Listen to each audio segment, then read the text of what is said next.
Can you give us your name, please? Yeah, it's Bill Lombardo. I work at Four Seasons Total.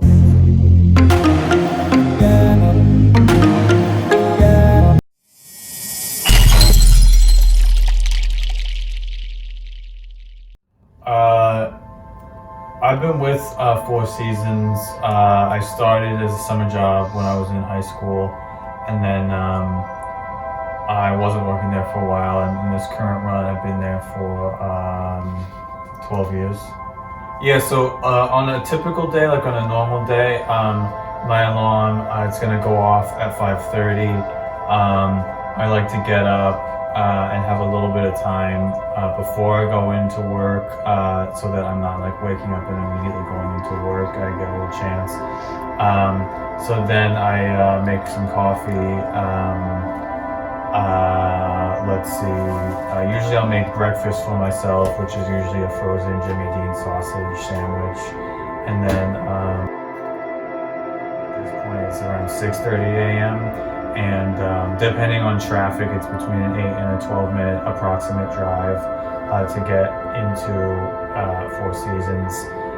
So then I have to leave to reliably get there by 6:45, which is when I'm supposed to be on site.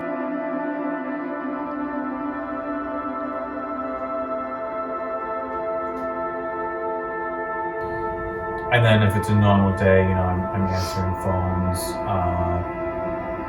helping people out, making sure that the schedules are set.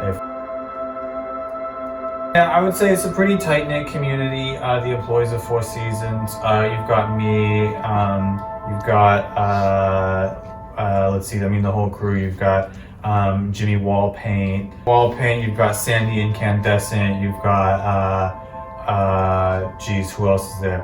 There's Billy, and his nickname I won't say on camera because it's not appropriate, and his mother would be upset if she heard what his nickname was.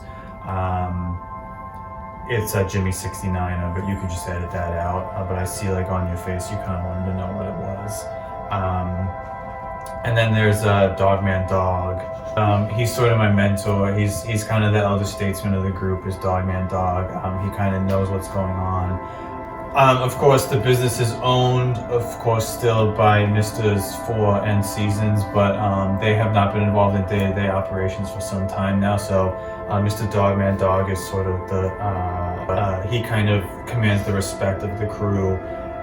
He's not technically our supervisor, but everyone looks up to him. He's kind of was all of our mentors and kind of keeps us in check when we're horsing around a little too much. We have a lot of fun on site. So one thing, just the first thing that sort of comes to mind is this was actually just a few weeks ago. We were on site, and what's funny is we do everything else, and then we cut the grass, we mow the lawn. So we had done everything. It was a long day. We were kind of ready to go home. This is actually Mr. Season's house. So he has a large house with a large yard. It takes a long time, and of course we have to do a good job on it. And then we realized that we had actually forgotten gasoline. We didn't have any gasoline in the lawnmowers. So we're all kind of, yipping at each other, using some language with each other, being a little unprofessional. I actually got punched, of course, that day. I don't even know who. There's been a bit of an argument who punched whom. And Dogman Dog, of course, comes over to break it up, and he said, it was one that's always stuck with me. It's more poignant than funny, I guess. He said, we're not boys, we're men. So we need to behave as if men would behave in this way.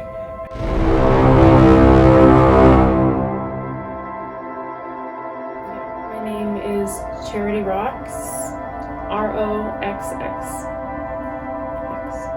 I work at adult magazine, movie, DVD viewing now.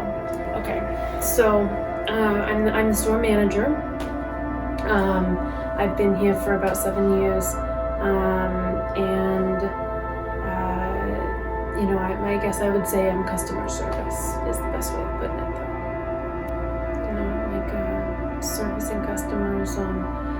They come in, they're looking for something specific. A lot of them, they're really big fans of the same franchise I remember, I have this great customer, Billy, who comes in, I don't know, a couple times a week, every week, and he is always looking for the new Veronica's Bosom series, and I put it aside for him when it comes in, long and short of it.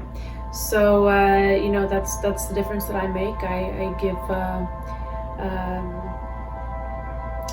I give them service. The guys at Four Seasons, a lot of them, they're good buddies of mine. They've been coming here for so long, Yeah, we're good neighbors. They're customers. Oh, I mean, listen, I'm not here to judge anybody or what they do. But I would say that,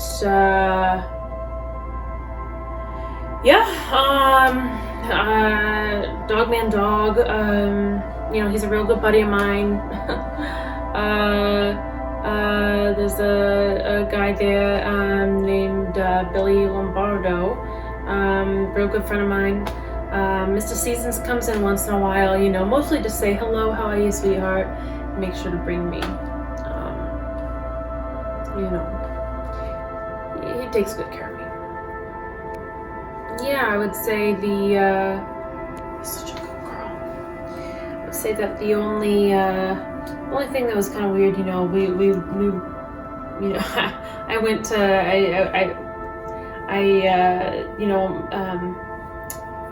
Thursdays are the day that, is it Thursday? Yeah. Well, Saturdays are the days at the shop where I treat myself. If I'm working on the weekend, might as well treat myself. So I always go to Arby's on Saturday. And I get in my car. And I can't go anywhere. There is a complete blockage on Central Ave. And the Arby's, it's not far, but it's down Central Ave, and then you make a right on Quaker Avenue, and then you have to turn down onto 76's lane, and that's where the Arby's is. I don't know, let's say like a mile and a half, and I try to get my car, I can't go anywhere, and then all of a sudden, my direct report, as a manager, I'm a boss of several people. And when I leave, like, who's in charge, and somebody comes out saying, people are calling us off the freaking hook. People are calling us off the hook. And so I had to, I didn't get to go to Arby's that day. I didn't get to go to Arby's.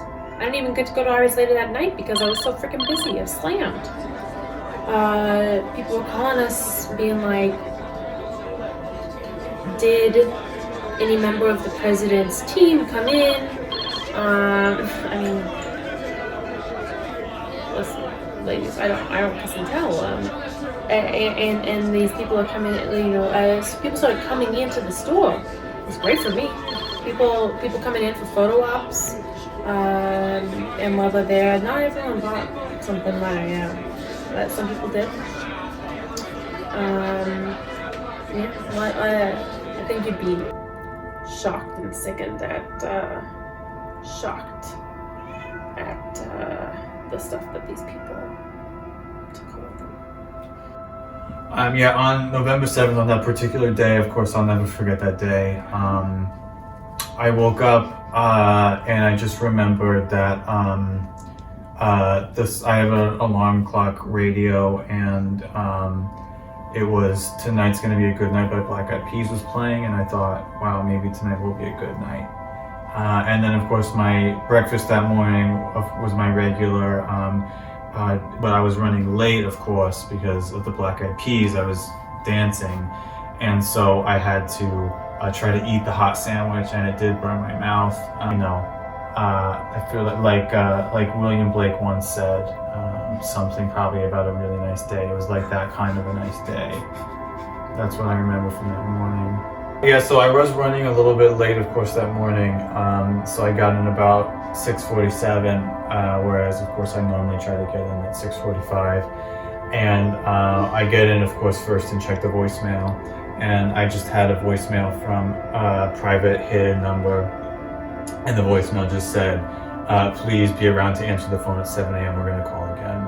And so I thought, wow, I better be around at 7 a.m. And that's a little weird, that type of thing doesn't happen very often. So at 7 a.m., of course, actually at 7:01, ring, the phone call. So I pick it up and I go, Four Seasons Total Landscaping. My name is, how can I help you? And then I heard, this is the law offices of Rudy Giuliani, and I went, whoa, holy crap, this is freaking Rudy Giuliani's office calling me. And then I kind of made a signal over to Dogman Dog and was like, hey man, this is some serious stuff that's happening right now. Like, I don't know what's happening right now. And I said, yeah, of course, what can I do to help you? And he said, look, we need, this press conference has to happen. They inquired about our event hosting rates, and that is not information that I had off the top of my head. I don't believe we've ever hosted events before. So I had to say, can I please put you on hold? And we don't have a hold system on our phone, it's just a regular phone.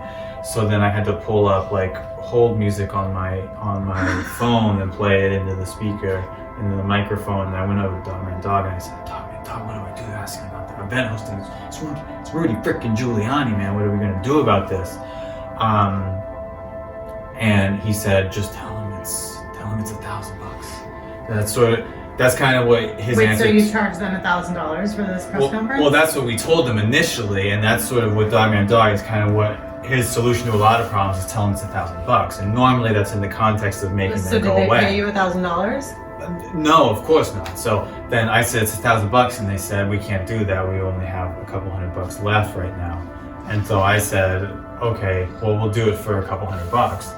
And then I looked over at Dogman Dog, and we don't do a lot of negotiating in this line of work. So I didn't know if I'd done good or not. And Dogman Dog he winked at me, but he's really diabetic, so that sometimes happens. Maybe that's a sign that I did well, but of course, he's extremely diabetic, so I wasn't sure. Sometimes his half of his face just kind of goes limp, and he does what looks like a wink, or sometimes he just kind of nods off into a nap.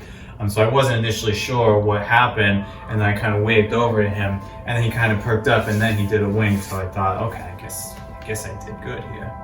Yeah, so we didn't get the day off or nothing because, of course, we had a full schedule that day of landscape. So they're kind of like, we have to go set up this press conference area in the back. We thought maybe they thought we did a lot of events, so we had to pretend like we knew what we were doing. We were really professional, so we went over to the local high school with my brother. He's the gym teacher, and I said, can we take the podium because Rudy Giuliani needs it? And he just looked at me and said, yes, take it. That sounds important.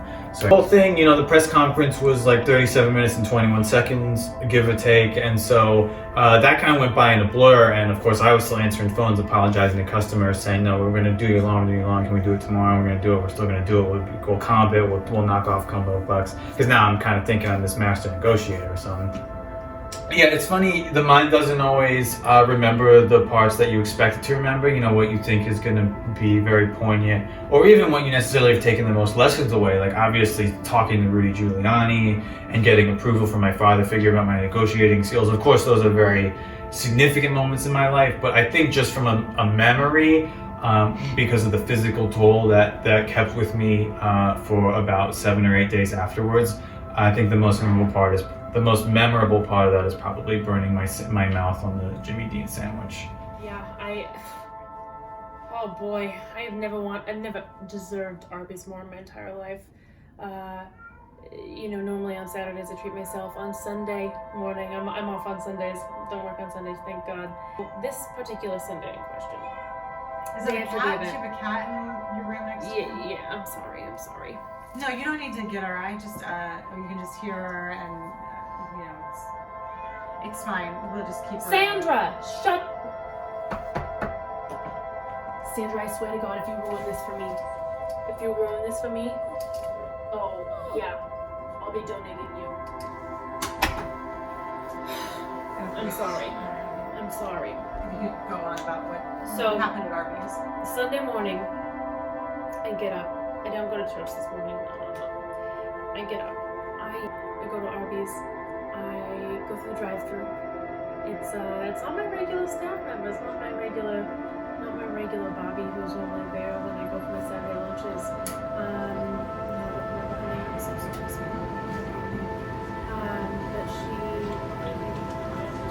Hi, welcome to Arby's. Hi, Hi, what can I get you? is Bobby working? I don't know, man. What can I get you to order? Okay, I'm a regular. I'll have a double roast beef Sammy with extra cheese sauce, the real runny stuff, no congealed. And I'll have a diet Mr. Pibb, large. Okay, that extra cheese is gonna be an upcharge of 25 cents. That okay, man? Yeah, I know. I'm a Okay. regular. Okay, that total is gonna come out to $9.73. Is that all, ma'am? Yep. All right, please pull ahead to the second window. On that Sunday, that double roast beef with the extra cheese sauce. It's the best sandwich I've ever eaten.